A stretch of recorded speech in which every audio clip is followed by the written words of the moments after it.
প্ৰিয় বন্ধু বান্ধৱীসকল, সৰ্বপ্ৰথমে মোৰ জ্ঞানজ্যোতি চেনেলত আপোনালোকক স্বাগতম জনাইছোঁ।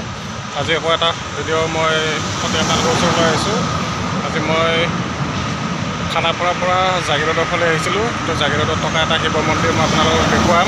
এই শিৱ মন্দিৰটোৰ প্ৰমাণৰ কথা। তো খুবেই পুৰণি এটা শিৱ মন্দিৰ। তো নিজে ভৰ্তি হোৱা এটা মন্দিৰ, জাগ্ৰত শিৱ মন্দিৰ। এই শিৱ মন্দিৰটোলৈ মই আজি গৈ আছোঁ। তো সেই শিৱ মন্দিৰটো সকলো কথা মই আপোনালোকক ভিডিঅ'টোৰ সৈতে জনাই আছোঁ। আৰু যিসকলে চেনেলটো নতুনকৈ আহিছে তেওঁলোকে যাতে ছাবস্ক্ৰাইব কৰে, লাইক শ্বেয়াৰ কমেণ্ট কৰে, লগত এনেকুৱা ভিডিঅ' চোৱাৰ বাবে যাতে নটিফিকেশ্যন বেলটো দবাই দিয়ে। আহক মই এতিয়া ভিডিঅ'টো আৰম্ভ কৰি আছোঁ। এইখিনি চাওক ৰাস্তাটো আপোনালোকৰ, এইফালেদি আমি আহিছোঁ ওপৰত উঠি। তো এইখিনি খুব নিচেই ওচৰতে থকা খানাপাৰা গণেশ মন্দিৰটো পাৰ হৈ আহি আপোনালোকে যদি গুৱাহাটীৰ পৰা আহে তো সেইটো ছাইডৰ পৰা হ'লে ৰাইট ছাইডে হ'ব, আৰু যদি ইফালৰ পৰা আহে জাগিৰোডৰ ফালৰ পৰা আহে তো লেফ্ট ছাইডে হ'ব। ৰাস্তাৰ কিনাৰতে থকা এটা জাগ্ৰত শিৱ মন্দিৰ, য'ত আজি মই প্ৰথমবাৰৰ বাবে আহিলোঁ চোৱাৰ বাবে। এখন দোকানীক দেখি সুধিলোঁ, তো তেওঁ ক'লে মন্দিৰটোৰ কথা। তো সেয়ে আজি এই মন্দিৰটোৰ দৰ্শনৰ উদ্দেশ্যে মই ইয়ালৈ আহিলোঁ। আশা কৰোঁ আপোনালোকে এই মন্দিৰটোলৈ আহিব। তো বাবাই যিখিনি কথা ক'লে তো সেইখিনি কথা খুবেই গুৰুত্বপূৰ্ণ। ইয়াত সকলোৰে বহুতৰে মনৰ আশা পূৰ্ণ হৈছে। এইখিনি ৰাস্তা আৰু মই গেটখন আপোনালোকক দেখুৱাই আছোঁ। আকৃতি চাওক, এইটো বহু পুৰণি মন্দিৰ। তো তেওঁ ক'লে 32 বছৰ আগত তেওঁলোকে ইয়াতে মন্দিৰটো পাইছে।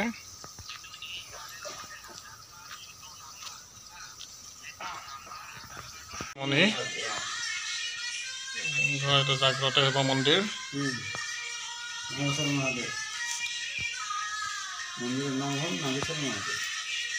মন্দিৰ নাগেশ্বৰ মহাদেৱ। কেতিয়াৰ পৰা আছে আপোনাৰ ইয়াতে? এইটো কেতিয়াৰ পৰা মানে পাইছে আপোনালোকে ইয়াতে?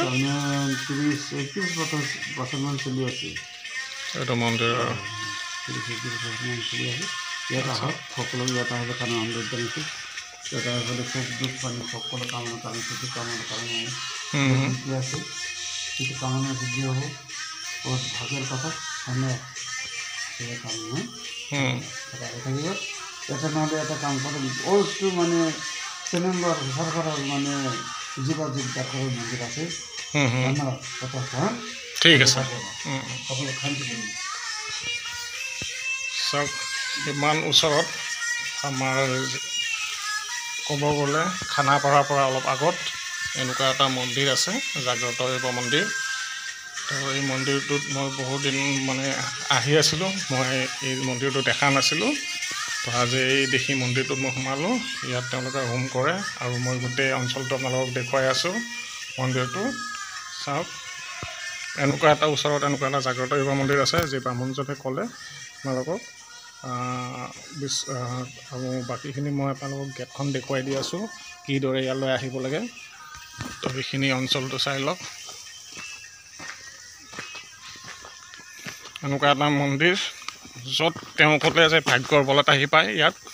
হয়তো ইমান দিন মই এইফালেদি আহি থাকিও এই মন্দিৰটো দেখা নাছিলোঁ। তো আজি মোৰ প্ৰভুৰ কৃপাত এইটো মন্দিৰটো আজি মই দৰ্শন কৰিব পাৰিলোঁ। তো খুব ভাল লাগিল মনটো।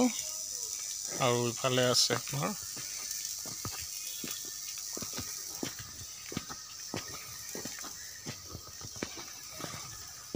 মাৰ মন্দিৰ।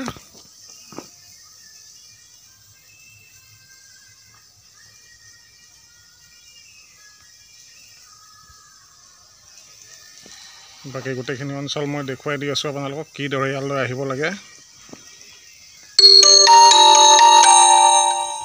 ধনতোলা আৰু ইয়াতে চেম মানে ধনতোলা আছে আৰু অমৃত কি পানী মধুমতি খোলা আছে। ইয়াতে মানে সাগৰৰ মানে যোগাযোগৰ লগত আছে, সাগৰৰ লগত। আচ্ছা, ধন্যবাদ। কথা ভাল কৰি চব জীৱন প্ৰচাৰ কৰিব পাৰিব, যিমান সকলো আহিব পাৰিব। দুখ সুখ সকলো মানে দুখটো আঁতৰাই ফেলে যাতে সুখ কামনা সকলো পাব। ধন্যবাদ। সকলো শুনা পোৱাৰ লগতে যাতে মানে সকলো চৰণত আশা কৰক, সকলোৰে কাৰণে ভৰসা শান্তি থাকিব। ঠিক আছে।